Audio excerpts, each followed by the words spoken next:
Kambal na gusgusin at nagtitinda lang ng tubig, biglang kinaladkad ng guard at umalis daw sila sa lugar na yun dahil nakakasira sila sa kaayusan ng lugar. Pero biglang dumating ang may-ari at pinapasok ang kambal. Paano kung siya pala ang tunay na ama ng mga to?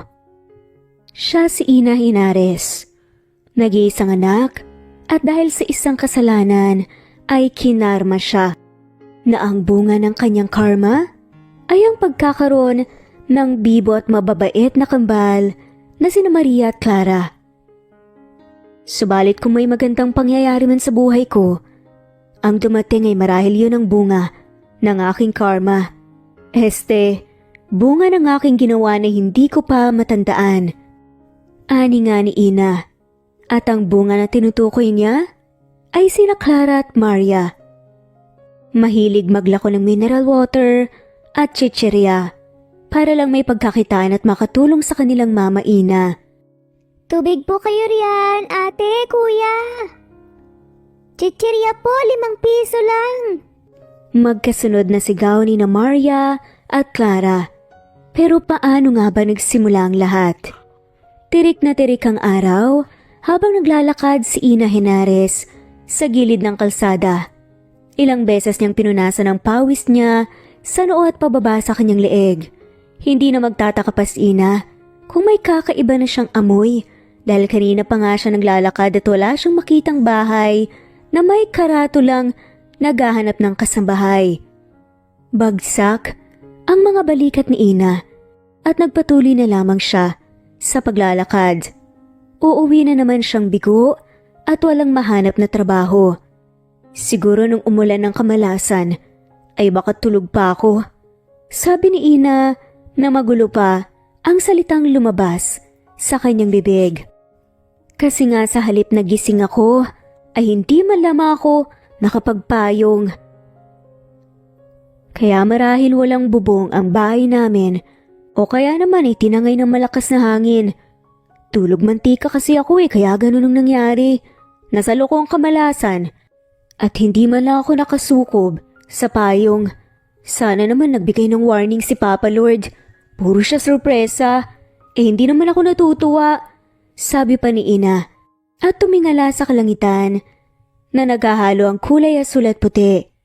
Nasilaw pa ng sinag ng araw si Ina kaya nagbaba na siya ng tingin at bumuntong hininga. 3:00 pa naman ang hapon pero tirik pa rin ang araw. Sa muling paglalakad ni Ina ay nadaanan niya ang isang hindi kalakihan na gate, ngunit alam niyang malaki ang bahay. Wala sa sariling pumasok si Ina na parang nakalimutan ang good manners na bawal manghimasok sa bahay ng tao dahil maaari kang kasuhan ng trespassing. Tao po! Tao po! Wala po bang tao dito? Sigaw ni Ina at napatutok lang siya sa kanyang bibig. Tao nga pala ako. Makapagsabi naman na walang tao. Nandito naman ako. Ano ako, animal? Wala namang ideya si Ina na kung bakit siya pumasok. Basta, ang alam niya, kapag bukas ang pasukan, tarangkahan, ay may kakaiba sa loob. Namangha pa si Ina nang makita niya ang kabuuan ng bahay. Maganda pero ang ipinagtaka niya, wala namang gamit dito kahit halatang mayaman ang may-ari. May kalawang na rin ito at parang hindi man lamang nalilinis ang bahay. Nakakagulat naman. Komento ni Ina at tumalikod na siya nang mahagip ng kanyang paningin ang isang bagay na kumikinang. May kuryosidad si Ina kaya nilapitan niya ang bagay na yon. Lumahod si Ina at kinuha ang bagay na kumikinang na muntik pa siyang mabulag. Nasilaw ako. Teka, isa tong kwintas ah. Bulalas ni Ina at tinala niya ito sa dibdib niya habang palingalinga sa kung saang sulok ng bahay. Mukha namang walang tao kaya naisip ni Ina na nakawin na lamang ang mukhang mamahaling kwintas. Pagpapakalma na nga lamang niya sa kanyang sarili. Hindi ako naniniwala sa karma. Patawad po, Papa Lord. Lilihis muna ako sa daan na ngayon lamang po ito. Sobrang kailangan na kailangan ko po kasi. Mahinang bulong ni Ina. Kasabay na ibinulsa niya ang kwintas sa pantalon niya. Si Ina ay may mabigat na problemang kinakaharap. Ngunit nahihirapan siyang solusyonan ito dahil sa kahirapan. Kung kaya't naisip niyang magnakaw, na alam niyang malaking tulong itong kwintas kung isasanla niya. Tumayo na si Ina at dahil sa naghahalo-halong emosyon niya, excitement, ngunit may takot din, ay nadulas siya sa malagkit na sahig. Tumama sa matigas na bagay ang ulo niya at una niyang naramdaman ang kirot. Dumilim ang paligid niya at saka siya nawala ng malay. Baka sa puntong ito ay maniniwala na rin siya sa karma na kay bilis naman siyang siningil. Sa kabilang banda, umibis mula sa tricycle ang isang binatang lasing na lasing, si Peter. Natila pasan niya sa kanyang mga balikat ang mundo dahil sa problema niya sa buhay pag-ibig. O pag-ibig na kay tamis noong una, ngunit pait ang magiging katapusan. Pagkanta pa nga ni Peter, at lalapit na nga sana siya sa tarangkahan ng kanyang bahay nang sumigaw ang tricycle driver. "Sir, hindi pa ho kayo nagbabayad, sir!" Tawag ng driver na may matigas na pagsambit sa salitang Ingles. Bumira si Peter upang bumalik at humugot lang ng pera sa kanyang bulsa. Hindi na niya tinignan pa kung magkano ang perang inabot niya. "Keep the change, manong!" Sambit pa ni Peter na umasim bigla ang muka ng driver. "20 lang po ito, sir eh. Pa-keep the change ka pa." Kinumpas ni Peter ang kaliwang kamay niya at tinignan na niya ang pera. 500. Saka siya tuluyang pumasok sa bahay niya. Kakanta na sana si Peter habang umiiyak nang makita niya ang isang dalaga na nakahandusay sa sahig. Namimilog ang mga mata ni Peter at dali-dali niyang nilapitan ang babae. "Cristel!" Sampit ni Peter sa pangalan ng kasintahan niya habang pasuray-suray pa sa paglalakad. Nang makalapit, binuhat na niya ito at dinala sa kanyang silid. Ibinaba sa malaki niyang kama. Itong kwarto lang ang malinis. Sa naisip ni Peter na hinahanap siya ng nobya niya, ay napakasaya niya kung kaya't hindi na niya napigilan pa na halikan ito ng mariin kahit natutulog pa. Inakala niyang ang nobya niya na si Cristel ang babaeng magnanakaw. Lahat ng kanilang saplot ay nalaglag sa sahig. Makalipas ang ilang minuto at nangyari ang hindi dapat mangyari. Kinabukasan nagising si Ina sa matinding kirot ng kanyang ulo.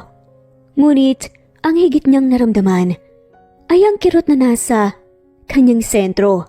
Napabalikwas ng bangon si Ina at nanginig ang kanyang katawan nang makitang nasa malaking kama na siya.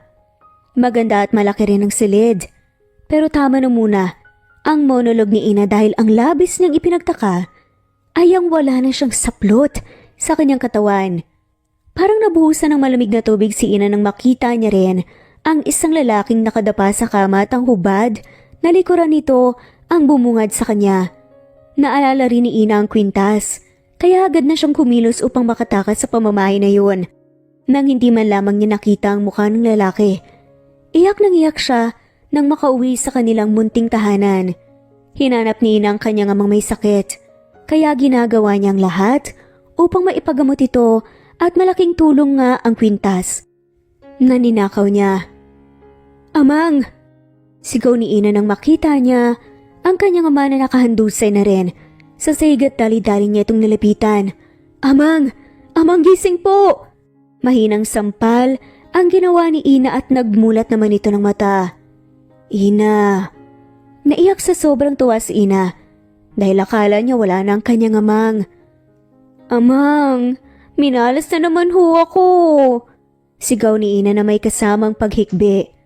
Inalalaya niya itong makabangon at isinandal sa kama na wala namang kutsyon. Nagsalin siya ng tubig sa baso at ito'y binigay sa kanyang ama. Natatakot si Ina na bumalik sa bahay na yon. Sa takot na baka magising ang lalaking nasa kama na mukhang may nangyari sa kanila. Na isa pa ay nasa kanya na ang kwintas. "Anong klaseng kamalasan na naman ang napulot mo sa daan, Ina?"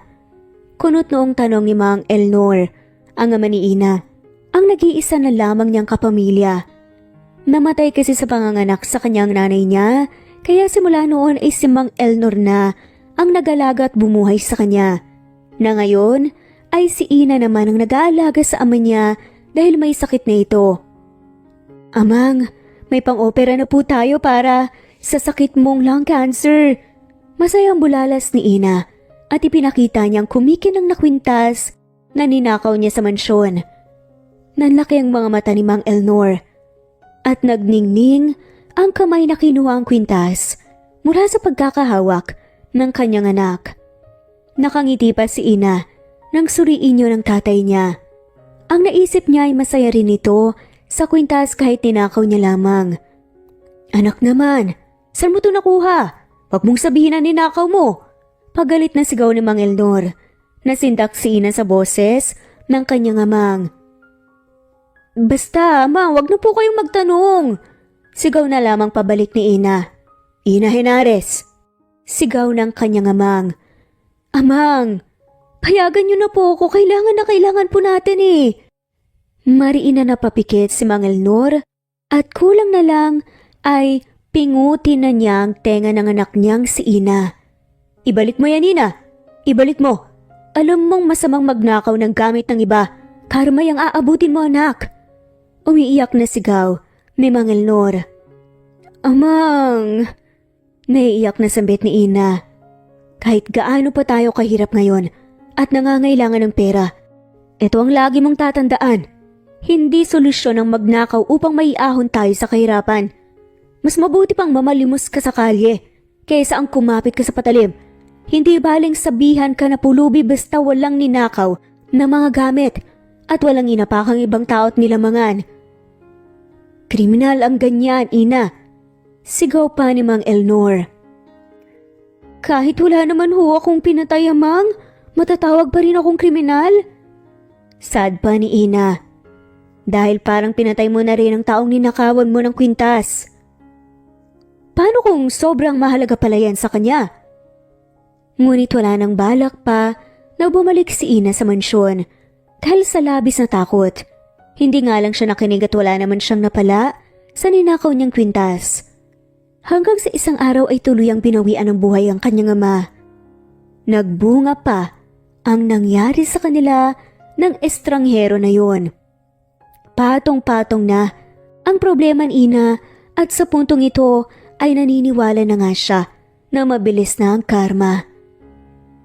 Kung may magandang pangyayari man sa buhay ko, ay ang dumating ang bunga ng aking karma. Sambit ni Ina. 7 taon nang nakalilipas at bumubuti naman ang buhay ni Ina sa piling ng bago niyang pamilya. Doble kayod nga lang ang pagtatrabaho ni Ina dahil hindi lang sikmura ni Ina ang kanyang pakakainin araw-araw dahil may 2 pang tiyan na kailangan niyang punuin upang ito'y mapanatiling malusog at buhay na buhay. Ang aking 2 bibo at makulit na bubuwit. Saad na lamang ni Ina habang nakatanaw sa kanyang anak na kambal. Isinalansan na ni Ina sa isang paper bag ang chichirya na siya rin mismo ang nagluto ng mga to. Isa ito sa hanap buhay nilang mag-iina. Maliit man ang kita pero sapat na at marangal. Natuto na nga siya sa kanyang pagkakamali dati. Maria, Clara, halina kayo, tiyahatid ko na kayo. Naguunahan sa paglapit sa kanya ang 6 na taon niyang mga anak. Pinangalanan niyang Maria at Clara. Simple man, pero matunog ang pangalan na yon. Mama, mamaya pong 5 mo kami susunduin ni Clara sa bahay ang punan na. Magalang na tanong ni Maria at ipinakita pa niya ang nakabukas niyang kamay. Opo, aking Maria. Ano ba yung nasa backpack mo, anak? Tanong ni Ina na may pagtataka sa kanyang tinig. Wala lang po to, Mama. Ilan po ba tong chichirya, Mama ko? Magkasunod, nasaad at tanong ni na Maria at Clara. 100 yan, yung kalahati ng sahod ko sa pagiging waitress ko sa isang restaurant, nandito lahat. Pinuhunan ko.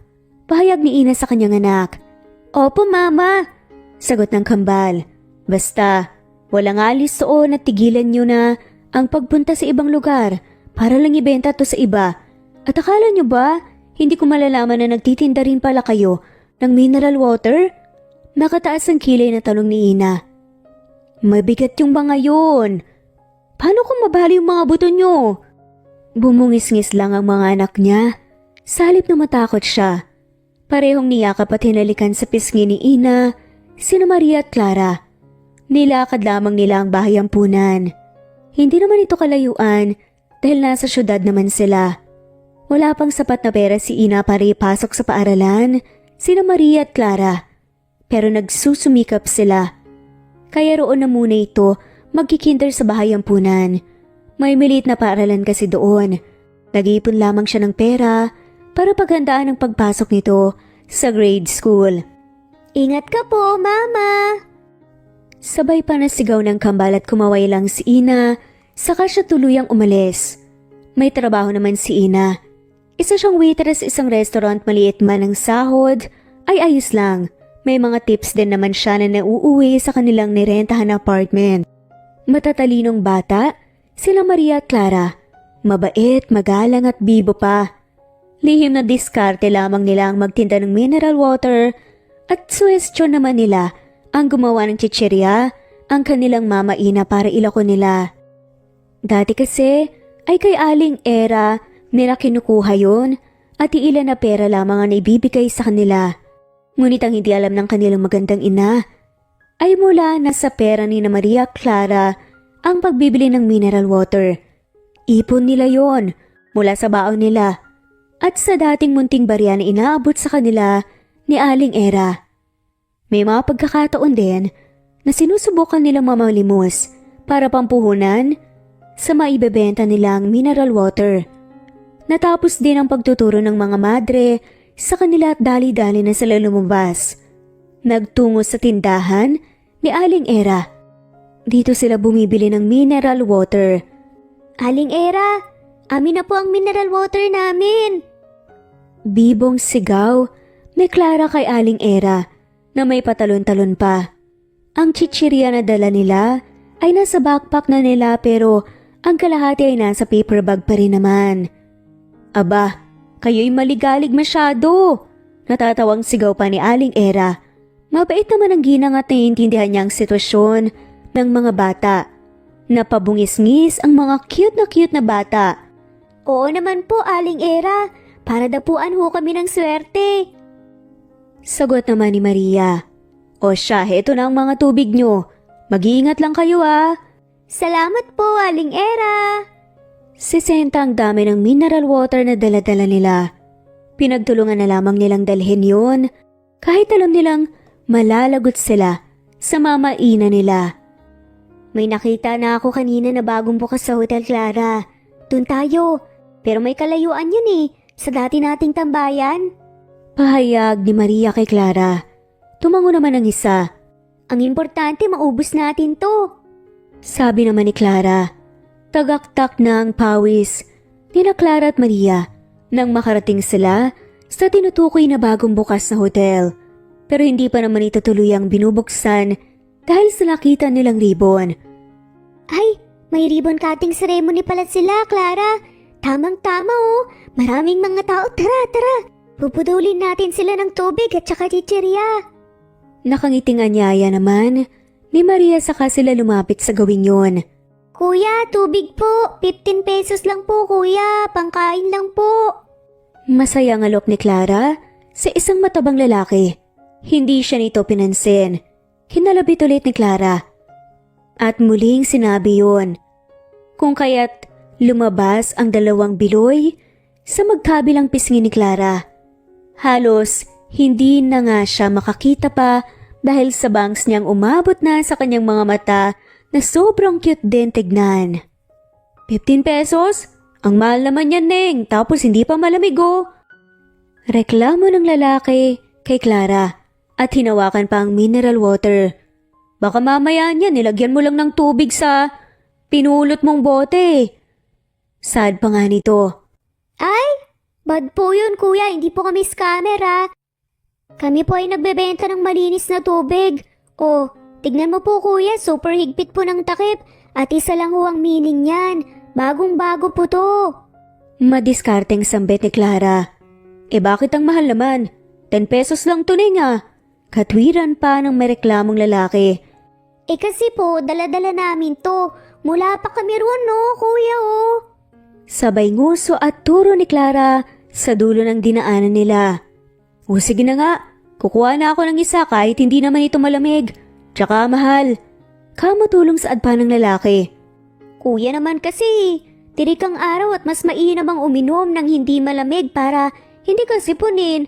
Barya lang po kuya. Wala kasi akong panukuli. Wala po kaming pera. Salamat po. Samahan mo na po ng chichirya. Hindi pa nga naiabot ang bayad ng lalaki at inalok pa niya ng isa pang produkto. Talagang batang to oh. Napapailing na lamang na saad ng lalaki sa kakulitan ni Clara. O sa'yo ng sukli. Salamat po sa 5 piso. Malaking tulong po ito. Masayang sigaw ni Clara at dinumog na siya ng mga tao. Nakulitan sa kanya pero ang iba ay kinukurot na ang pisngi niya. May katabaan din kasi sina Clara at Maria. Habang nagsasalita ay tumatalbog ang pisngi nila. Pantawid gutom po kayo riyan. Diskarte naman ni Maria at 3 chichirya ang nilabas niya. May maanghang at meron din pong wala. Chichirya, tubig po. May bumili din naman kaagad kay Maria ng tubig at chichirya dahil sa diskarte niya. Paubos na sana ang kanilang paninda nang mapansin sila ng security guard at biglang nilapitan sila ng mga to. Hoy mga bata, tama na. Hindi sakop ng tindahan tong lugar. Kanina pa kayo nanggugulo dito ah. Parating na ang may-ari ng hotel. May bahid na inis. Ang tinig ng security guard at inaawat na niya ang kambal. Tubig po kayo sir? Makulit na pag-aalok pa ni Maria. Nasaan ba ang mga magulang nyo? At kayong gumagawa ng mga to? Utang na loob lang. Mga bata, doon muna kayo oh. Sige na Totoy, dalhin mo na rin yung kapatid mo. Kakamot-kamot ulo at gate pa nga ng guard at sinusubukan pang kalad ka rin ng dalawa. Pero pinigilan nga siya ng kambal. Napatakip ng bibig niya si Clara dahil sa narinig. Natawag sa kakambal niyang si Maria. Ang isa naman ay kumibot-kibot lang. Ang munting labi saka nagtungo na nga sila sa waiting area para hindi na sila kaladkarin pa. Doon na sumabog ang pinipigilang malakas na hagik-gik ni Clara. Hoy Maria, Totoy ka raw oh. Totoy. Sigaw pa ni Clara. Sa halip na sumimangot at magalit si Maria dahil pinagtatawanan siya ng kanyang kakambal, natawa na rin siya. Sinadya naman ito ni Maria na mag-alalalaki siya dahil na rin kay Clara. Naisip kasi niya na baka pagpiestahan sila ng mga batang pulubi lalo na kung pareho silang babae. Kaya ang diskarte nila, nagsuot si Clara ng malaking damit tapos nagsombrero pa na parang ang tomboy. Tumahimik din sila nang makita ang isang maganda at mamahaling kotse na huminto sa tapat ng hotel. Isang matangkad at gwapong lalaki ang bumaba mula sa sasakyan na yun. Nakasuot pa ng shades at isang magandang babae rin ang inalalayan nitong makababa. Ay sayang, pogi pa naman, may sugar mommy naman. Laglag pa ngang komento ni Clara. Baka mama niya yan, Clara, ikaw talaga oh. Dito na ang pwesto natin, Clara. Sa mga mayayaman na yan tayo magbebenta ng tubig at chichirya. Pagsuway naman ni Maria kay Clara. Subalit 3 araw pa lang silang nagpupunta sa bagong hotel kung saan sila nagbabenta, binubugaw na sila na parang manok ng security guard. Kaya nakasimangot ang maamong mukha ni Maria at Clara at pangiti-ngiti lang. Kuya naman tubig lang po tsaka chichiryang paninda namin. Maawa naman po kayo sa amin, kuya. Ang pekeng drama nga ni Maria. Bakit ba kasi kayo gumagawa niyan ha? Tila nauubos na ang pasensyang tanong ng guard sa kambal. Kasi po kuya, tinutulungan po namin yung mama namin na mag-ipon ng maraming pera pampali ng bahay namin. Kasi wala po kami nun Nahihirapan po siya kaya tinutulungan po namin siya. Sagot naman ni Clara na may paawa sa kanyang muka. Nauubos po kasi palagi yung pera niya sa pagbayad ng renta ng aming apartment. Segunda naman ni Maria. Inosente na akala nila ganun lang kadali makabili ng bahay. Nasan ba ang tatay niyo? Kunot noong tanong naman ng security guard. Ang aming papa ho? Natigilan pareho sina Clara at Maria nang makita nila ang isang gwapong binata na naglalakad na palapit sa kanila. Si Sir, dito kayo mga bata. Wala pang pag-iingat na hinila sila ng guard at natulala na lamang ang kambal sa poging lalaki. Hey, wait! May problema ba dito? Tanong ng isang lalaki na may-ari ng hotel. Wala po sir. Natatarantang sagot ng guard. Anong wala? Akala mo ba hindi ko napapansin? 3 araw ko nang nakikita ang mga batang to rito. Nagkakagulo ba kayo? Tanong ng Kuya Pogi. Kuya Pogi, tubig po kayo riyan. Alok naman ni Clara nang makabawi na siya sa gulat. At saka o chichirya. Pahabol naman ni Maria, sabay taas pa nga ng chichirya. Mahinang napahalakhak tuloy si Kuya Pogi dahil sa sobrang tuwa nang magsalita ang 2 bata. Tara dito tayo, sabi ng poging lalaki at kinuha ang dala nilang malaking bag na naglalaman ng mineral water. Wala sa sariling sumunod sina Maria at Clara. Pumasok nga sila sa hotel at tumigil sa lobby. Nanginig sa aircon ng kambal dahil unang beses nilang naranasan ang ganitong kalamig na lugar. Umupo sila sa malambot na sofa. Magkano ba tong mineral water nyo? Tanong ng poging lalaki na hindi pa nagpapakilala sa kanila. Kumuha ito ng isa at binuksan ng takip sa kauminom. 15 lang po, Kuya Pogi. Magiliw na sagot naman ni Maria. Tsaka po tong chichirya, 5 piso lang po. Pagsingit naman ni Clara, natatawang tinanggap yun ng lalaki. O sige, bibiliin ko tong mineral water nyo at saka tong chichirya. Alok ng lalaki. Ay, bet! Naubos pang paninda namin agad-agad dahil po sa inyo, Kuya. Tuwang-tuwa at halos napapatalon pa na bulalas ni Maria. Oh, magkano ang ibabayad ko sa tubig nyo? Tanong ng lalaki. Wala pong bawas yan, Kuya Pogi. Kaya lahat po 900 pesos. Sabi naman ni Clara. Itong chichirya naman po nasa 60 pieces kaya ano po 300 pesos na lang po yan. Paliwanag naman ni Maria. Humugot mula sa wallet ang lalaki at binigay sa kanila ang perang 1,000. O ito ang bayad sa tubig. Tapos 100 ay sa inyo na ang sukli. Itong 500 naman sa chichirya. Wala na kayong isusukli pa. Salamat po, Kuya. Sigaw naman ni Clara. Kay bait niyo po. Maluhalo ang sambit naman ni Maria. Wala yun mga bata, gusto ko lang makatulong. Ano nga pala ang mga pangalan niyo? Naaaliw na tanong ng lalaki sa kambal. Ako po si Clara Henares. Pakilala ni Maria sabay hawak sa dibdib. Ako naman po. Ay, Kuya, naiihi po ako. Nakangiwing sambit ni Maria at hindi na nga. Natuloy pa ang sinasabi dahil naiihi nga daw siya. Napasapo na nga lamang sa mukha ang kapatid niyang si Clara dahil sa introduction sana nila, naiihi pa ang kanyang kakambal. O sige na, tara sasamahan kita mag-CR. Sabi ng mabait na lalaki na tawag nila ay Kuya Pogi at hinawakan siya sa kamay. Ang kakambal ko po, Kuya!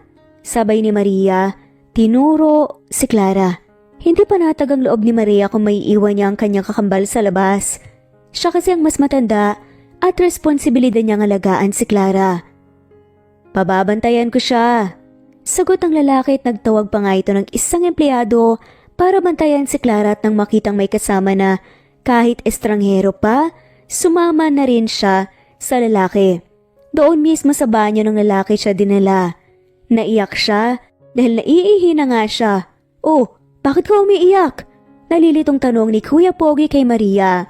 Kuya, banyo po to ng mga lalaki eh. Naiiyak na sigaw ni Maria. May pagtataka pa rin sa mga mata ng lalaki. Oy, ano naman, mga bata pa naman kayo ah. Tanong ni Kuya Pogi. Kahit bata pa po ako, deserve ko pa rin po respetuhin. Kuya, hindi po ako lalaki. Sigaw pa ni Maria at nalaglag ang panga ng may-ari ng hotel. Natatawa nga siya. Umaalog na ang balikat ni Maria dahil sa pagiyak niya. Maria Henares po pangalan ko. Dagdag pa na sa ni Maria. Ilang beses na pakurap-kurap ang lalaking nasa harapan niya. Maria at Clara? Kaya naman pala. Maria, hindi ko alam, sorry. Mabilis kinarga ng lalaki si Maria at dinala sa ladies room. Inakala niya rin kasi na totoy si Maria. Mabuti na lamang walang tao sa banyo pero hindi rito sa kabila. Sorry mga miss, naiihin na kasi ang bata eh. Nakangiwing sambit ng lalaki, binuksan niya ang pintuan. Sa isang cubicle sa kanya pinapasok si Maria. Naghintay sa labas ang lalaki na humahagik-gik. Hindi niya mapigilan ang pagtawa ng mahina. 4:00 na nang dumating si Ina sa apartment nila. Magpapahinga lang siya saglit, saka niya susunduin ang mga anak niya. Pero hindi pa man siya tuluyang nakakapasok sa gate ng apartment nang makarinig siya ng pagbusina ng isang sasakyan. Natigilan siya at tinignan ang puting kotse na huminto mismo sa tapat niya. Bumaba ang matangkad na lalaki na artistahin. May kung ano naman sa loob-loob ni Ina ng pagmasdan ang artista. Oo, artista dahil sa sobrang gwapo nito, tangkad at maganda ang katawan na parang isa ring modelo. Binuksan nito ang pintuan sa backseat at may umibis na pamilyar na mga paa. Mama! Masayang tawag sa kanya ng mga anak niya. Mabilis naman na nilapitan ni Ina ang mga ito at hinila sa kadinala sa likuran niya. Kahit gaano pa kagwapo at kahat ang artistaheng nasa harapan niya, hindi niya ito bibigyan ng pansin. Mas importante ang mga anak niya. Bakit kasama mong mga anak ko? Sino ka? Anong ginagawa nila sa kotse mo? Sunod-sunod na tanong ni Ina sa lalaki. Nagulat pa nga ito sa malakas na boses ni Ina. High blood ka agad. Teka lang misis, huminahon ka muna. Sampit ng artista habang itinataas ang magkabilang kamay na waribay sumusuko ito. Mrs. FYI, miss pa kaya ako? Wala akong asawa pero may mga anak ako. Katwira ni Ina. Samantala si Peterson El Grande ang may-ari ng bagong bukas na hotel na pinangalanan na El Grande Hotel at siya rin mismo ang lalaki na bumili ng paninda ni Maria at Clara. Naawa si Peterson sa mga bata na kahit tirik na tirik pa, ang araw ay naglalako na ito ng tubig at chichirya. Tapos sa maliit na katawan ng mga to ay nagbubuhat pa ng isang malaking bag na naglalaman ng mineral water. May kung ano kasi sa mga bata nang makita niya ito na tila hinahaplos ng malambot na kamay ang puso niya. Gustong-gusto nga ni Peterson na yakapin sina Maria at Clara pero pinipigilan niya lamang dahil baka matakot ang kambal. Isa sa unang napansin ni Peterson ay ang mga biloy ng kambal sa magkabilang pisngi. Maski kasi si Peterson ay may ganoon na biloy. Tapos ang nakakatuwang pangyayari ay ang inakala ni Peter na lalaki ang isang kambal. Hindi naman pala. Kasi naman sa pananamit nito, ibang-iba kay Clara. Easy miss, mabuting tao ako. Hinatid ko lang ang kambal. Nasa tapat kasi sila ng hotel ko kanina. Nagtitinda sila ng mineral water tsaka chichirya. Paliwanag ni Peterson upang huminahon na ang babae. Ang ina ni Maria at Clara. Talaga namang may pinagmanahan dahil maganda ang mama ng mga to. Kahit simple lang kung manamit ito at walang kolorete sa maamo nitong muka. Saan yung hotel mo? Tanong ni Ina kay Peterson. Hindi pamilyar kay Ina ang mukha ng lalaki pero ewan ba niya sa kanyang sarili kung bakit parang ang bilis ng tibok ng puso niya. Malapit lang sa Caltex. Sagot ni Peterson. Teka, yung bagong bukas na hotel? Tanong naman ni Ina at tumango ang lalaki. Ay, Maria! Hala ka naman anak, Bakit suot-suot mo na naman yung damit ko? Malaki to eh. Tsaka bakit nakasombrero ka? Nako, para ko tuloy lalaki dyan sa suot mo. Masyado ka nang naabala, sir. Pasensya na po kayo ah. Sige po, baka po busy pa kayo. Saad na lamang ni Ina. Kay Peter. Hindi mo man lang ba ako halokin ng tubig man lang, miss? Tanong ni Peter para tumaas ang kilay ni Ina. Nang sumabat pa ang isa sa mga kambal. Kuya Pogi, bakit po kasi iniwan ninyo po ron sa hotel ang mineral water na binili nyo? Pagsingit ni Clara. Mabait po si Kuya Pogi, Mama. Binili niya po ang lahat ng paninda namin. Tapos po, pinakain niya po kami bago niya po kami hinatid. Masayang paliwanag naman ni Maria. Maaga yatang babawyan ng buhay si Ina dahil sa pinagsasasabi ng makukulit niyang anak. Estranghero lang siya, Maria. Bakit kayo sumama sa kanya? Hindi porket gwapo siya at mukhang maginoo, sasama na kayo sa taong hindi niyo naman kakilala. Mahinahon na sa adama ni Ina. Mama, kilala po namin siya. Siya po si Peterson El Grande, yung may-ari po ng hotel. Magkasabay na sigaw ni na Clara at Maria. Napahilot naman sa sentido si Ina. Stress kaagad siya sa mga anak niya. Pwede mong tignan ng ID ko, miss. Malinis ang intensyon ko at nagbagandang loob lang ako sa mga anak mo. Sa maniwala ka o hindi, magaan ang loob ko sa mga bata. Nakangiting paliwanag naman ni Peter. Tinitigan pa ni Ina ang lalaki. Mukha namang hindi ito masamang tao pero kasi naniniwala siya na minsan mapanlin lang ang mga itsura at may kulo sa loob ang ibang mababait tignan. Ngunit palalampasin niya to dahil naiuwi naman ng safe ang kambal niya. Salamat kung ganun. Sinabihan ko ng mga anak ko na wag na silang alis ng bahay ampunan para maglako ng tubig at chichirya. Pinagbigyan ko na sila nung sinabi nila sa akin na ako na lang ang gagawa ng chichirya para sa amin mapupunta ang kita. Pero makulit talaga sila eh. Gagawa pa rin sila ng paraan para maubos ang mga paninda nila. Baka iniisip mo na pinapabayaan ko mga anak ko. 6 na taong gulang pa lamang sila. Sadyang makulit na. Mahabang pahayag ni Ina. Ayaw ni Ina na isipin ng lalaki na irresponsable siyang ina. Kayong doble kayod ang trabaho niya upang mabuhay silang tatlo at mapag-aral niya sa nalalapit na pasukan sina Maria at Clara. Hindi mo kailangan magpaliwanag sa akin. Naiintindihan ko naman ang sitwasyon niyo, miss.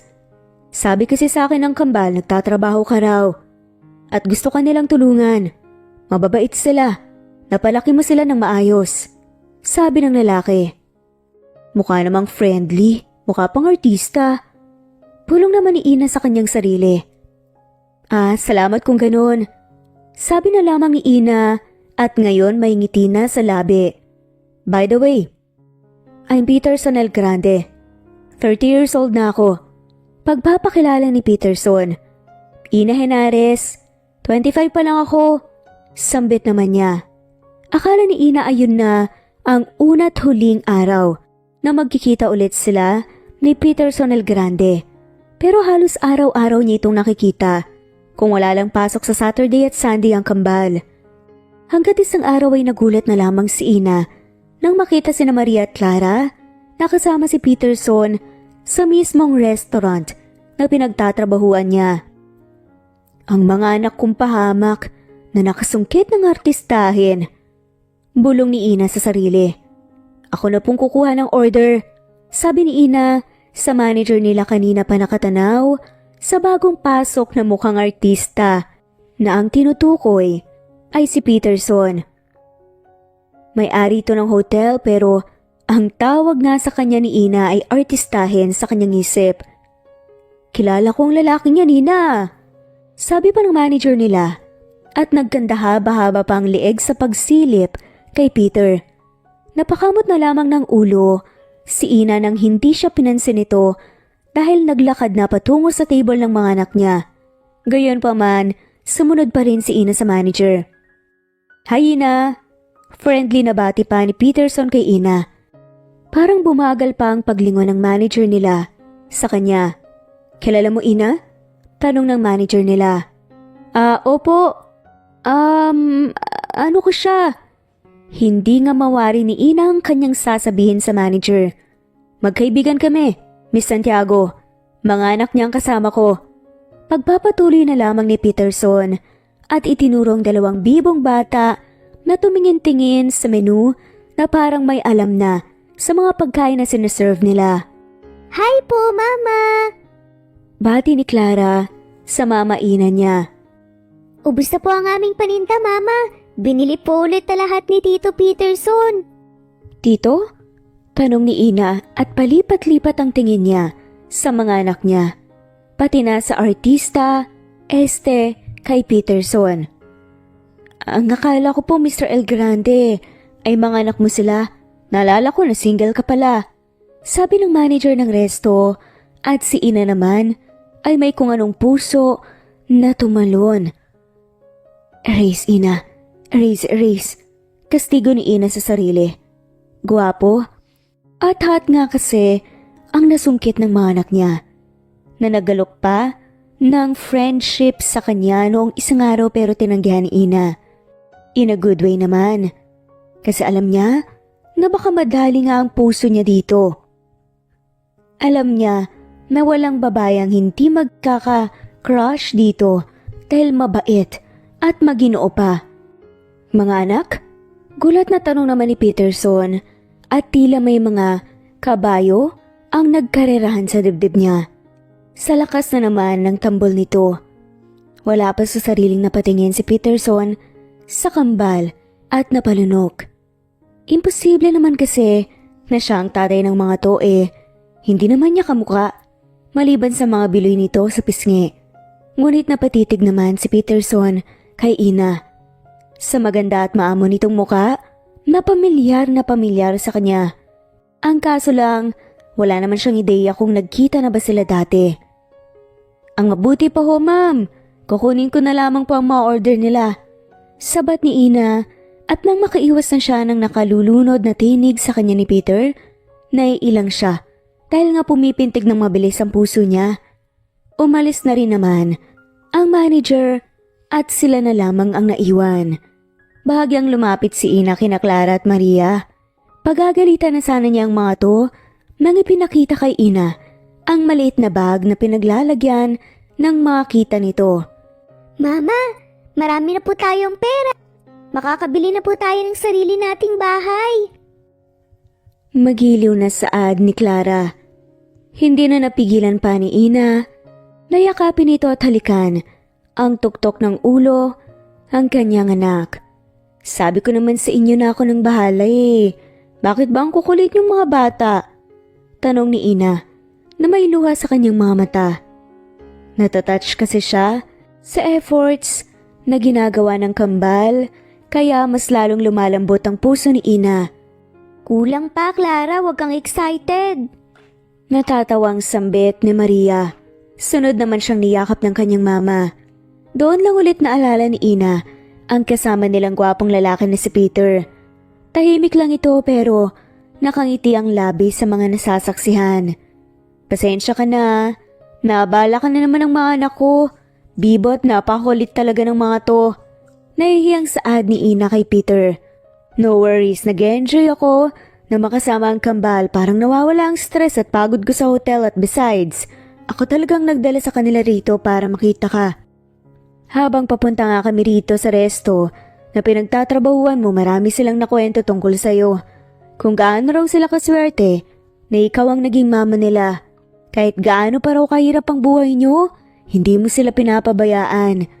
Madamdamin na sambit ni Peterson para lang makaramdam ng kakaiba si Ina.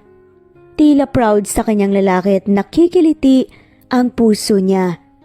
Sila na lang kasi ang pamilyang meron ako at mga anak ko sila. Bilang isang ina ay responsibilidad ko ang buhayin sila kahit na nakita mo naman kung ano ang kinakatayuan ko ngayon. Nagmula lang ako sa mahirap na pamilya at malaki lang ang pasasalamat ko na noong nawala ang tatay ko ay dumating naman sila nang sabay sa buhay ko. Dahil kung hindi, ewan ko na lang talaga kung saan ako pupulutin. Maluha-luha at buong pusong pagkukwento pa nga ni Ina. Napangiti si Peterson sa narinig. Namamangha siya sa pagiging sincere nito. Para kay Peterson ay isang mabuting ina si Ina at nakikita niya sa mga mata nito kung gaano nito kamahal ang mga anak. Na kung tutuusin ay napakaswerte ng lalaking yun dahil may mabuting puso ang ina ng mga anak nito. Kung si Peterson lang sanang lalaking yun, ay baka natigilan naman siya sa naisip niya. Tumikhim na lamang siya. Pwede na ba kaming mag-order? Nakangiting tanong ni Peter kay Ina. Ginantihan nito ng matamis na ngiti. Hindi ba nakakahiya na libre mo na naman ang mga anak ko, Peterson? Tanong pa ni Ina. Nahihiya pa nga siya na tawagin ito sa pangalan na first name basis. Mama, gutom na rin po kasi ako eh. Ako rin po, Mama, ang alaga ko pong bulate. Natataranta na po sa aking tiyan. Magkasunod na sabat pa ni na Maria at Clara, at si Clara pa nga ay sinadya na i-vibrate ang katawan na kunwari ay gutom na nga dahil sa mga alagang bulate. Parehong natawa tuloy sina Ina at Peter sa kakulitan ni na Maria at Clara. Ayaw mga mini ni Ina ay masaya naman siya na nakilala niya si Peter. Doon na rin nagsimulang naging close sila sa isa't isa. Sa halip na susunduin ni Ina, ang kambal sa bahay ampunan ay siya mismo ang sinusundo ng tatlo sa resto na pinagtatrabahuan niya at pauwi sa apartment. Salamat sa paghatid sa amin, Peter ah. Nakangiting pasasalamat ni Ina kay Peter. Tumango naman ang huli. Walang anuman, Ina. At hindi ka na sana nagabala pa. Nabilhan kami nito. Nahihiyang saad pa ni Ina. May dala na siyang paper bag. Nag-take out kasi ito ng pagkain sa resto para raw sa dinner nila mamaya. Gustuhin man niyang tanggihan, ay inunahan na siya nito na masamang tanggihan ng grasya. Alam naman niya yun. Naniniwala siya lalo na sa karma. Naisip ko kasi na pagod ka sa trabaho pero magluluto ka pa pala ng dinner niyo mamaya so madali lang naman. Magsasaing lang ako ng kanin. Tapos nilagang itlog ang ulam namin. Sinasabay ko na sa kanin. Pahayag ni Ina at mariin na naitikom ni Peter ang bibig niya sa nalaman na yun lang pala ang ulam nila. Samantalang si Peter ay may sarili pa siyang chef at paborito niyang niluluto palati. Napakasimple nga talaga ni Ina. Pero maswerte sa mga anak na mababait at magalang. Sige na, wag mo nang isipin yun masyado. Pumasok na kayo. Babalik na rin ako sa hotel saka. Pwede ko ba kayong yayain bukas sa hotel? Tanong ni Peter. Naglakas loob na siyang sabihin yon kay Ina. Ha? Bakit? Anong meron bukas? Nagtatakang tanong ni Ina. Wala. Gusto ko lang kayong yayain bukas. Since Saturday naman, day off mo diba? At wala ring pasok ang mga bata. Saad ni Peter. Tinig na naman ni Ina sina Maria at Clara na nakatingala na pala sa kanyang dalawa. Hinihintay ang kanyang isasagot. Nagtaas baba ang mga kilay nila. Sige. Nauutal na sabi ni Ina. Lihim namang napangiti si Peterson. Akala kasi niya mahihirapan siyang yayain ito. Susunduin ko kayo bukas, 9 o'clock, sabi ni Peterson. Ha? Ang aga naman masyado. Namimilog ang mga matang saad ni Ina. Mahinang humalakhak lang si Peterson. Sige na, see you tomorrow. Paalam pa ni Peterson. Hinabol ng tingin ni na Ina, Clara at Maria ang papalayong kotse ni Peter. Napabuntong hininga si Ina habang patagal ng patagal ang panahon na nakakasama nila si Peter ay nagbabago talaga ang tingin niya sa lalaki. Ayaw niyang mahulog sa binata at lalo na't mayaman ito. Hindi nila ka-level. Hindi sila bagay para sa isa't isa. Tila isa silang langit at lupa. Alam na ni Ina kung ano siya. Tapos siya ay may mga anak pa. Pakiramdam ni Ina ay masisira lang ang buhay ni Peter kapag sa kanya mahuhulog ito. Kahit na imposible naman yatang mangyari yun. Maaga pa lang, gising na si Peter. Diretso agad siya sa banyo upang mag-shower at maghanda na rin para mamaya. Excited na susunduin niyang mag-iina. Pinahanda na rin ni Peter ang rooftop dahil doon niya gustong manatili habang nasa hotel pa ang mga to. Ewan pa ni Peter, kung bakit palagi siyang excited na makita ang kambal na nagbebenta sa kanya ng mineral water at chichirya. Ibinibigay niya rin ang mga ito sa empleyado niya pero syempre kumakain din siya ng chichirya. Si Ina raw kasi ang nagluluto noon. Masarap naman, lalo na at may sili at sausawan. Minsan nga, inalok ni Peter ang mommy niya. Kumain naman ito pero hindi na naulit pa dahil hindi naman ito mahilig sa ganoon. Tungkol naman sa nararamdaman ni Peterson kay Ina, ay totoong nagkakagusto na ata siya sa babae. Hindi naman siya nagtatake advantage na porket may mga anak na ito ay madali nang makuha ang loob. Bukas ang isip ni Ina at naniniwala si Peter na hindi ito kagaya ng iba na kaunting himas lang ay lalambot na. Wala na ring pakialam pa si Peter kung may mga anak na rin si Ina. Ang importante sa kanya ay may mabuting puso ito, masikaso at masipag. Wala naman sigurong masama ang mahulog sa isang babaeng may mga anak na. Sa isip-isip niya, anong meron sa rooftop mamaya, son? Tanong ng mommy ni Peter nang sabay silang kumain ng agahan. Inaya ko ho kasi si Ina. Diretsahang saad naman ng lalaki. Si Ina? Yung babaeng napupusuan mo, Peter? Kunot noong tanong pa ni Madam Anita sa kanyang anak. Yes, Mom. Bakit handa ka na bang umibig ulit, Peter? Nakalimutan mo na ba ang nangyari sa inyo ng dati mong nobya? Nag-aalalang tanong pa ni Madam Anita. Opo, iba ho si Ina kay Cristel, Mom. Magkaiba po sila. Pagtatanggol pa nito kay Ina. Siguraduhin mo lang na hindi ka muli pang masasaktan. Mariin na sambit naman ni Madam Anita. Ang kanyang ina na lang din ang kasama niya sa buhay. Wala na ang daddy niya dahil bata pa lamang siya nang maaksidente ito at DOA pa. Masakit para kay Peter ang mawala ng ama pero wala naman silang magagawa kundi ang tanggapin ang kapalaran ng kanyang ama. Bago pumunta si Peter sa apartment, dumaan muna siya sa flower shop para bumili ng punpun ng bulaklak. Siyempre mamaya pa niya ito ibibigay para surprise. Bumaba na si Peterson mula sa kanyang sasakyan at nakita na niya ang dalawang batang babae na patakbong nilapitan siya. Yumakap sa binti niya sina Maria at Clara. Hi po, Tito Peter! Masayang panimulang bati pa ni Clara. Look po, Tito Peter, nakabistida po ko! Umikot pa si Maria para ipakita sa kanya ang kulay asul nitong bestida na may nakabordang bulaklak. Maganda rin ang pagkakatirintas ng buhok ng dalawa. Oo nga, maganda kayo. Babaeng-babae ka ngayon, Maria. Komento pa ni Peter. Napabungis-ngis si Maria. Hinalikan niya ito sa pisngi at binalingan naman si Clara na kulay rosas naman ang bestida. Magkamukha sina Maria at Clara pero hindi alam ni Peter kung bakit nakikilala pa rin niya ang mga to. Ikaw rin, Clara, sobrang ganda. Komento ni Peter na mulang magkabilang pisngi ni Clara. Natatawang hinalikan niya ang noo nito. Binuksan niya ang pinto sa backseat at inalalayan ni Peter ang kambal. Kinabitan na rin ng seatbelt. Saksi naman si Ina sa nakikita niyang pag-aasikaso ni Peterson sa kanyang mga anak.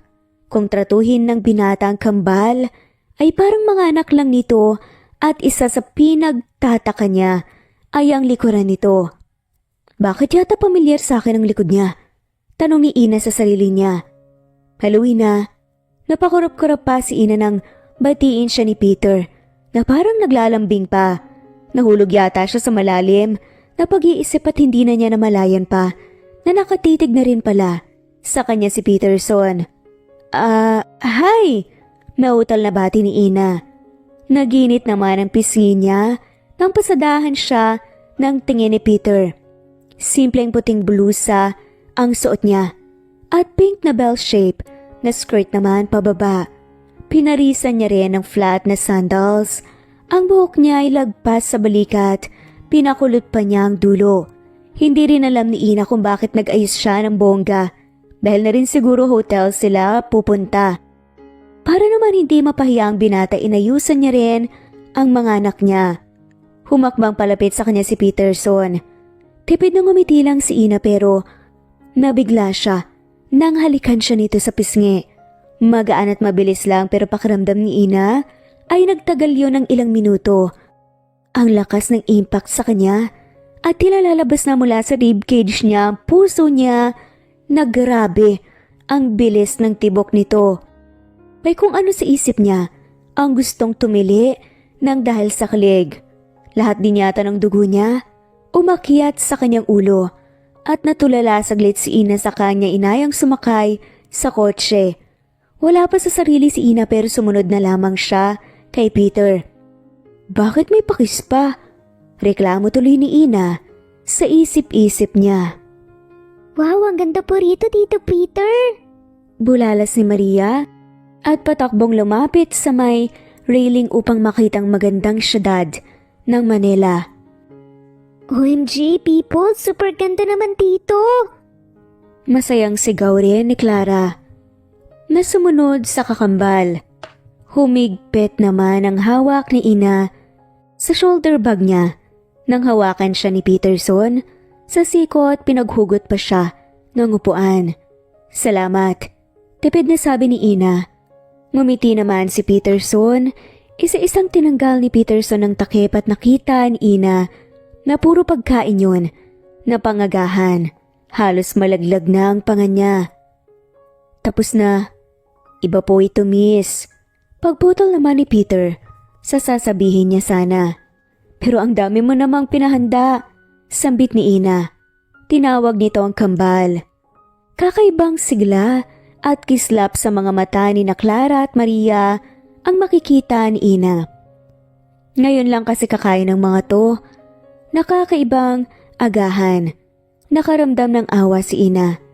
Sapagkat simple lang din ang kaya niyang ibigay sa mga anak niya. Ngunit kontento naman nito.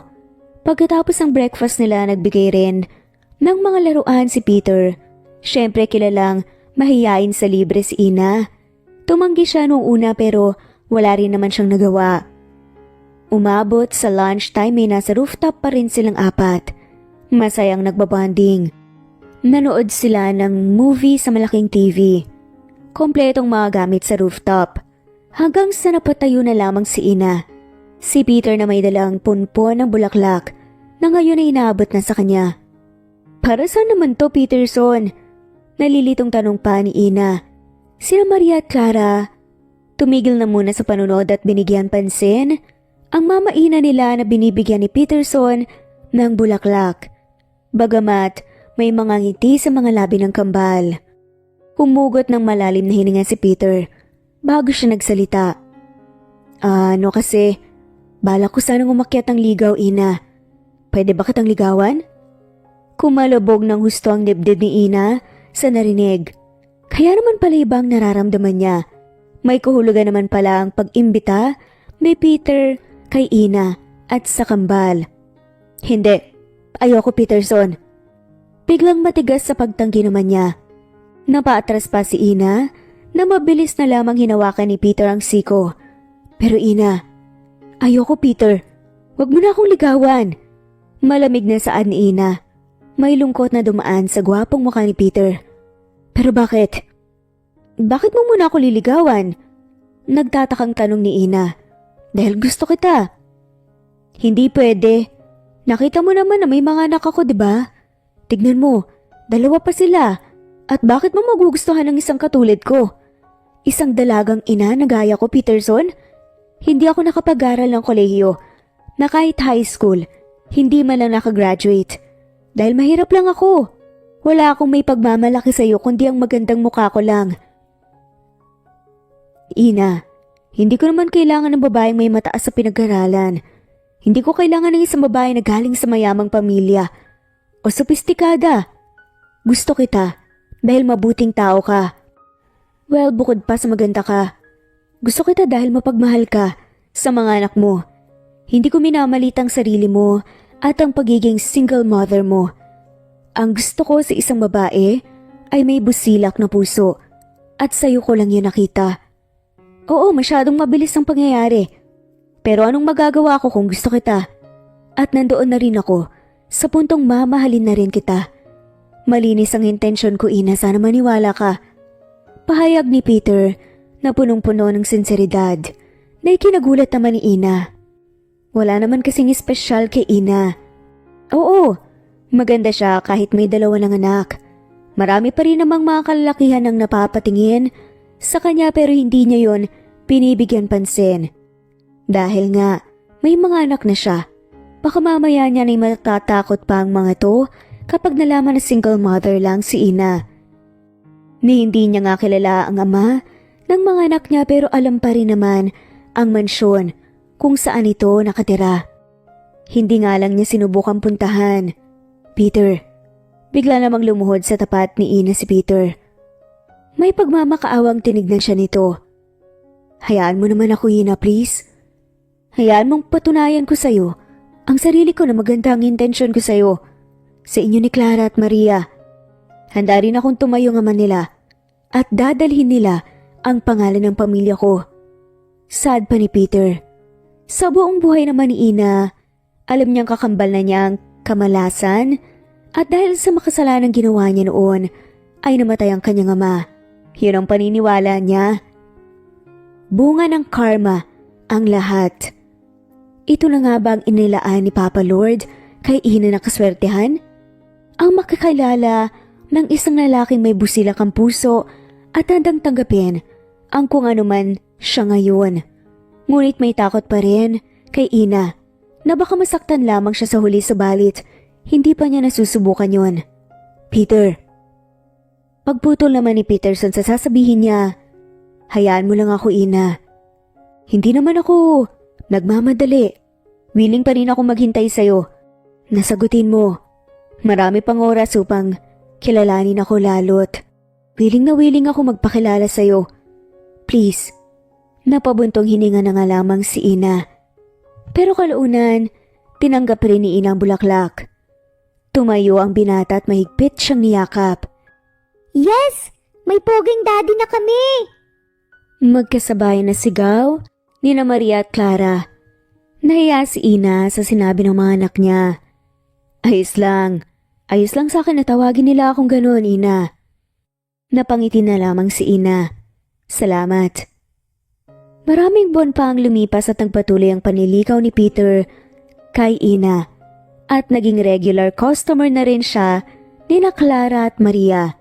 Hindi na hinahatid ni Inang Kambal sa bahay ampunan dahil sinusundo sila ng manliligaw niyang si Peter hanggang sa dumating na rin ang panahon na sasagutin na niya si Peter at magiging opisyal na ang kanilang relasyon dahil napatunayan niya kung gaano ka-sincere si Peter sa kanya.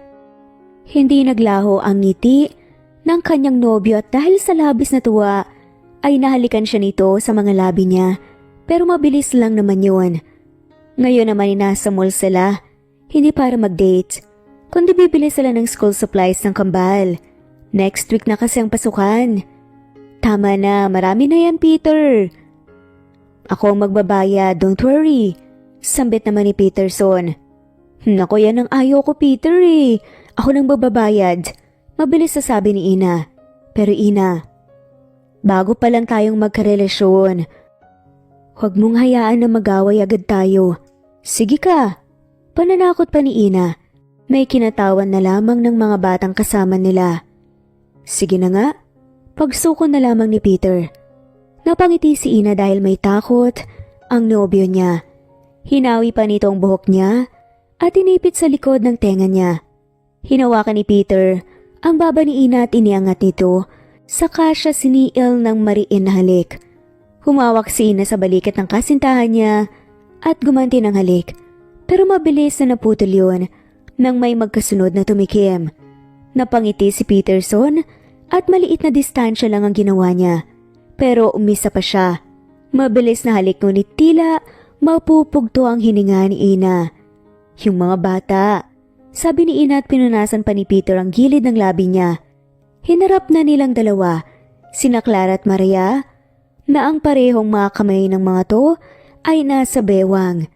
Hinawakan na lamang ni Peter ang kamay ni Ina at inaya na niya itong pumunta sa counter upang magbayad ng bills. patagal ng patagal, alam na ni Ina kung ano ang totoong nararamdaman niya. Mahal na niya si Peter at wala namang problema yon dahil pareho naman sila ng nararamdaman. Hi miss, napangiti si Ina nang pagbuksan niya ng pintuan ng nobyo niya na may dalang paper bag at bulaklak. Pasok ka Peter, anyaya ni Ina at hinalikan siya nito sa gilid ng labi niya saka tumuloy sa loob. Nasaan ang mga anak natin? Lihim ng ngiti ulit ang ginawa ni Ina dahil sa tanong ni Peter. Feeling niya rin kasi na si Peter na rin ang ama ng anak niya. Nangapit bahay. Sagot ni Ina at hinila niya ang braso ni Peter upang paupuin ito. Kinuha na rin niya ang bulaklak at inamoy-amoy pa. Pagkain na naman ang nasa paper bag. Umupo siya sa tabi ni Peterson at nangulumbaba agad na nakaharap sa kanya. Inilapag niya sa mesa ang bulaklak at sinapo naman ang mukha niya. Hanggang sa ipatong niya ang kaliwang kamay niya sa mesa at ginawa niyang unan yun, kinaya ni Peter si Ina. Napakaganda mo sa malapitan, Ina. Malambing na sabi ni Peterson at sinuklay ang mga daliri nito sa buhok ni Ina. Hinawakan naman ni Ina ang panga ni Peter. Sa kabila pala ng kamalasan ko sa buhay, ay dalawang magandang pangyayari ang dumating sa akin, Peter. Nakangiting sabi niya. At ano naman yun? Tanong ni Peter na nasa boses niya ang interes. Kayo ng mga anak ko. Maswerte naman pala ako sa inyo. Wika ni Ina at kinintalan ng marahan na halikang labi ng kanyang nobyo. Mahal kita. Hindi ko alam kung kailan to nagsimula pero basta mahal kita. Punong-puno ng sinseridad na sambit niya. Napangiti si Peter. Mahal na mahal din kita, Yana. Sagot ni Peter bago inangkin ang mga labi ng kasintahan niya. Perpekto na sana ang buhay pag-ibig ni Ina at Peter nang hindi lang sumugod si Madam Anita sa working place ni Ina. Sinadya siya nitong puntahan at sinampal kaagad. Yun ang sumalubong sa kanya. Nagtaka pa nga si Ina kung sinong babaeng sumulpot na lang bigla. Ikaw si Ina Henares, hindi ba? Tanong ni Madam Anita. Opo. Sino po ba kayo, ma'am? Ibinagsak ni Madam Anita ang isang papeles sa mesa. Hinuhut-hutan mo lang ang anak ko. Hindi ako matapobre pero hindi ko matatanggap na magagawang pag-aralin ng anak ko ang mga anak mo sa isang pribadong paaralan. Nasa grade school pa lang sila. Ang kapal ng mukha mo na mag-demand na pag-aralin sila roon at ang laki pa ng natatanggap nilang allowance every month. Hindi lang doon. Bumili pa ng bahay si Peter at restaurant para sa'yo. Napasinghap si Ina sa mga nalaman. Pero ang totoo, wala namang alam si Ina sa sinasabi ni Madam Anita. Kaya paano naman nangyari yon? Ang alam kasi ni Ina ay scholarship ang meron sa mga anak niya at dalawa sila ni Peter ang nag-enroll kina Maria at Clara. Nakabibigla dahil walang kaalam-alam si Ina sa akusasyon ng ina ni Peter. Ma'am, wala po akong alam sa mga sinasabi niyo. Depensa naman ni Ina at bago pa man siya masampal ni Madam Anita ay may humila na sa kanya. Palayo sa kasya dinala sa likod nito. Sa amoy pa lang, alam na ni Ina kung sino yun. Si Peterson. Ma'am, ano bang ginagawa niyo kay Ina? Magalang na tanong pa rin ni Peter kahit na may munting inis na nga siya sa kanyang ina. Kung hindi lang nakita ni Peter ang pagmamadaling pag-alis ng mommy niya, hindi niya malalaman. What's wrong with you, Peter? Bakit hinahayaan mong hututan ka ng babaeng yan? Katulad pa rin naman siya, ni Cristel. Bakit siya pang minahal mo? Nagngingit-ngit na sad pa ni Anita. Ma'am, sinabi ko naman sa inyo na magkaiba sila ni Cristel.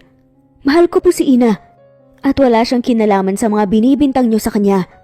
Ako ang may gawa nun lahat at sinikreto ko sa kanya. Wala po siyang kinalaman, please ma'am. Huwag niyo naman pong husgahan ang babaeng mahal ko. Akala ko ba ayos na sa inyo ang pakikipagrelasyon ko pagkatapos kay Cristel at gusto niyo akong sumaya. Pero hindi mo naman sinabi na mas Mom, please. Huwag mo naman pong ipahiya si Ina sa harap ng maraming tao. Inosente siya. Masyado po tayong nakakaabala sa iba. Respetuhin niyo po lamang kami. Humigpit ang hawak ni Ina sa kamay ni Peter. Hindi niya akalaing ipagtatanggol pala siya ng nobya sa mami niya. Peterson, mariit na sambit na nga lamang ni Madam Anita sa pangalan ng anak niya. I love her, Mom. Umalis na lang si Madam Anita na may sama ng loob. Sakay na rap ni Peterson ang nobya niya at ngayon umiiyak na. Nanginginig din sa takot si Ina. Ina, kinulong ng mga palad ni Peter ang pisngi ng babae. Ano bang pinagsasasabi ng mami mo, Peter? Umamin ka nga sa akin? Naguguluhan na tanong ni Ina.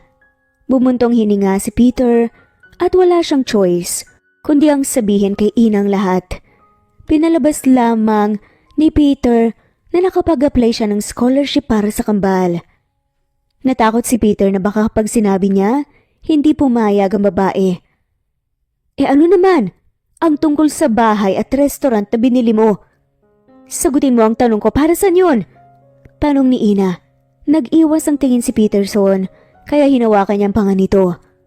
Kung gusto mo lang i-manage yun, Ina, hindi kita pipilitin. Wala akong alam tungkol sa pag-manage ng restaurant, Peter. Alam mong wala akong pinag-aralan, di ba? Wika ni Ina. Pwede ka naman turuan ng nobyo mo, miss. Pagdadahilan ni Peter. Oo nga pala, ipagpapaalam ko mga bata sa school nila para makapagbakasyon. Maaga pa para magbakasyon. Malamig na saad ni Ina. May sasabihin din sana ako tungkol doon sa ex ko. Para naman maging patas tayo. Sa kabigyan mo rin ng break ang sarili mo, Ina. Sorry na. Sige na nga. Masuyong hinaplas naman ni Peter ang nasaktan ng pisngi ni Ina kanina. Pasensya ka na kanina, Ina. At hinalikan niya ito sa noo. Ayos lang. Nakakatakot naman pala ang mami mo. Hayaan mo na muna natin si mami. Matatanggap din niya to. Anong bahay pala yun, Peter? Pangungulit naman ni Ina. Basta. Isang linggo ang nakalipas at bumiyahe na rin silang apat sa isang lugar na pamilyar kay Ina. Hindi na nga siya mapakali habang nakaupo sa passenger seat. Nasa backseat naman sina Clara at Maria. Sa tagal ng kanilang binyahe ay nakatulog na ang mga anak niya. Peter, hindi ba tayo naliligaw? Tanong ni Ina sa nobyo niya. Hindi nandito ang bahay bakasyonan ko. Sagot ni Peter at nanlamig si Ina. At tiga rito ako, Peter. Saad naman ni Ina. Talaga? Nice! Nandito na tayo. Komento ni Peterson na parang wala lang dahil wala naman siyang kaide-ideya. Agad na umibis sa sasakyan si Peterson at una niyang pinagbuksan si Ina. Inalalayang makababa. Ginising na rin ang kambal. Samantalang si Ina, umawang ang labi niya sa gulat at tila may nakita siyang multo sa malaking bahay. Wow! Ang ganda po ng bahay niyo, Daddy Pogi! Komento ni Maria. Si Clara buhat-buhat na ni Peterson dahil inaantok pa at wala pang energy magsalita. Tara na? Saad pa ni Peter. Mamaya ako na kukunin ang mga bagahe natin. Wala pa rin sa sarili si Ina na sumunod siya sa mga to. Ang lakas ng tambol ng dibdib niya. Ibinaba ni Peterson sa sofa si Clara at marahan niyang tinapik-tapik ang pisngi nito. Napansin naman niya si Ina na nakatulala na lang habang pinagmamasta ng buong sulok ng mansyon. Ang lambot po ng sofa! Komento ni Maria nang umupo siya sa tabi ng kakambal niya. Inayos ka lang ba? Baby, nag-aalala ng tanong pa ni Peterson sa nobya niya at hinawakan ng magkabilang pisngi nito. Itong bahay, Peter. Ikaw ba ang may-ari nito? Tanong ni Ina. Dahan-dahan namang tumangon si Peterson. Oo, magpipitong taon na. Binili ko tong bahay na to nung naghiwalay kami ni Cristel. Ginusto ko lang naman na lumayo noon. Bakit may problema ba? Nalilitong tanong ni Peterson.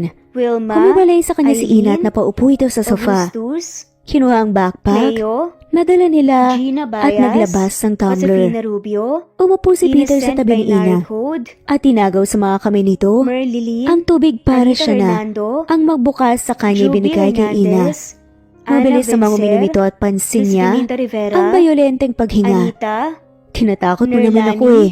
Kinakabahan na Emily, sambit ni Peter. Mamerto Gayawan Jr. Ang bahay na to, Peter. At shoutout na Teka, rin po sa lahat ng mawalang may kinuha sawang pa ito mula sa sumusubaybay. bag Maraming nagkalkal. salamat po.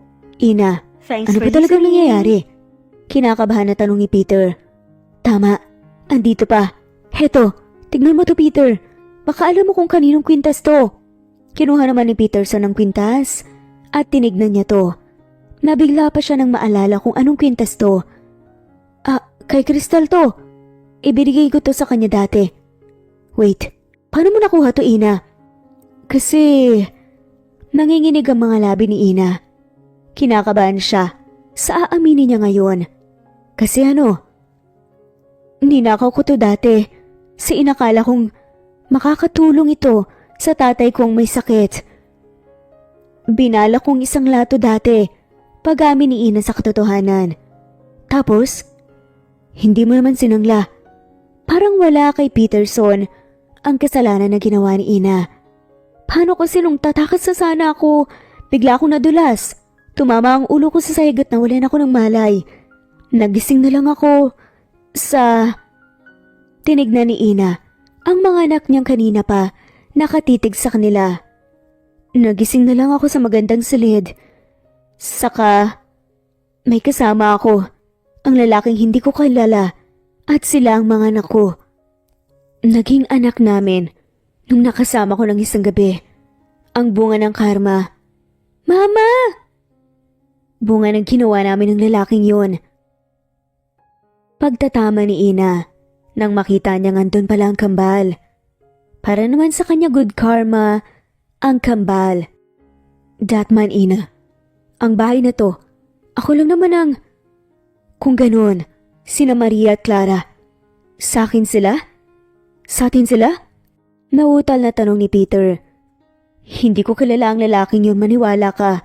Kaya hindi ko nagawang hanapin at sabihin. Tama, may naalala ko. Ang akala ko is Cristel pero hindi alam ni Cristel. Ang bahay bakasyonan ko. Ang akala ko nung una siya. Lasing kasi ako. Doon na nga nabunyag ang katotohanan. Tignan mo nga naman ang tadhana sadyang mapagbiro. Ang ama ng mga anak ni Ina ay ang minamahal niyang nobyo na si Peterson. Kaya pala magaan ang loob ni Peter sa kambal at hindi na kailangan pa ng DNA test. Sa dimples pa lang ng mga to alam na. Sa huli ay natanggap pa rin ni Madam Anita ang kasintahan ng kanyang anak. Kinailangan lang niya ng oras para makapag-isip-isip at ma-realize na hindi na niya dapat pa pigilan ang anak na maging masaya kasama ang pamilya nito. Lalo na ang nakabuntis pala kay Ina ay si Peterson at mga apo pala niya, sina Maria at Clara. Hindi na siya naging hadlang pa at naging mabuti sa kanila. Mama, umiiyak na naman po si Gerson. Sigaw ni Clara isang araw sa mama Ina niya. Nasaan ba ang papa niyo, Clara? Tanong naman ni Ina sa anak. Ewan ko po, sagot ni Clara. Iniwan na muna ni Ina ang trabaho niya sa kusina. Naghahanda pa lang kasi ng agahan nila at Sunday ngayon kaya pareho silang walang pasok. Nasa kribang 10 buwan nilang baby boy ni Gerson. Umiyak nga ito. Oo, nagkaroon nga sila ng anak makalipas ang 1 taon at kalahati na pagiging mag-asawa nila. At wala na silang mahihiling pa dahil sobrang saya nila. Ang bunso namin! Kinarga ni Ina ang anak niya. At ilang beses na hinalika ng magkabilang pisngin nito. Umupo siya sa sofa at mabilis na tumabi si Clara. Doon lang lumabas ang magama niya na sina Peterson at Maria. Happy birthday, baby! Napapailing si Ina dahil sa sigaw ng asawa niya. Iniwan mo na naman dito ang anak mo, honey. Sermo naman ni Ina kay Peter pero napangiti lang siya sa huli. Ang poging daddy ni na Maria at Clara, Na ngayon ay meron na rin silang bunso na isa pang pogi na si Gerson. Ang asawa niyang tinanggap siya ng buong puso kahit na may mga anak na siya. Ngunit ito rin pala naman ng kambal na ikinatuwa nila lahat. I love you, Ina Henares, El Grande. Malambing na sabi ni Peter sa asawa niya na si Ina at masuyong hinalikan sa pisngito at iginawad siya. Salamat, Han. Mahal na mahal kita. O Maria, yakapin mo nga mama mo. Sumunod naman si Maria at niyakap siya. Pero binalot din sila ng bisig ni Peterson. Mahal na mahal ko kayo. Naluluhang saad ni Peter. Love you rin po, Daddy Pogi. Love na love rin po kita, Papa. Ikaw rin po, Mami. Sabi naman nila Maria at Clara. Pati si Gerson, hinalikan ng kambal. Si Ina Henares man ay punong-puno ng kamalasan dati, ngunit ngayon siya na yata ang pinakamaswerte at pinakamasayang babae sa balat ng lupa. Nagkaroon siya ng mga anak na bibo at mababait, mapagmahal at responsableng asawang si Peterson. Wala na siyang mahihiling pa at kontento na siya sa buhay niya kasama ang kanyang pamilya. Sa kwentong ito, lagi nating tatandaan na kapag may pagsubok, hindi naman yan panghabang buhay. Huwag tayong panghinaan ng loob, pagkus magtiwala lamang sa ating sarili at ang nasa itaas, na balang araw, makikita rin natin ang liwanag, maganda at masayang buhay. At dito na nga po nagtatapos ang kwentong pagmamahalan ni Ina Henares at Peterson El Grande at ang kanilang tatlong anak na sina Maria, Clara at Gerson. Maraming salamat po at i-comment lamang po kung gusto nyong magpa-shoutout bilang pasasalamat sa walang sawang pagsubaybay nyo. Muli, ito ang Amazing Stories. Thanks for listening and shoutout po sa lahat.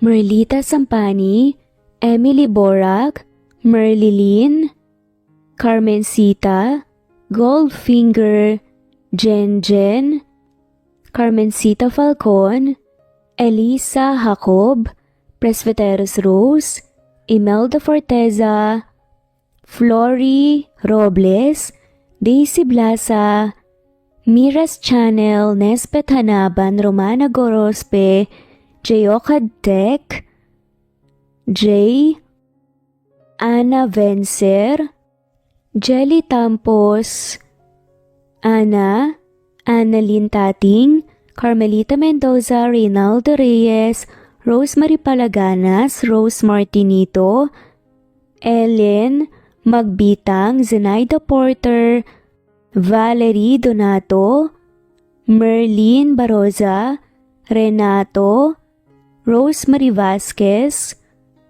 Maricel Gapul, Edna Espinosa, Maria Juliet Caday, Susan Upaga, Rosemary Corpus, Chubby Doll, Goldfinger, Geraldine De Jesus, Princess, Luciana Vasa, Anita Hernando, Imelda Forteza, Rose Olalia, Merlilyn, Geraldine De Jesus, Celi Taay, Felma Cabato, Cleo Waling, Miras, Wenoni, Merlilyn, Anita, Elisa, Wilma, Iza, Len Toco, at shoutout na rin po sa lahat ng mawalang sawang sumusubaybay.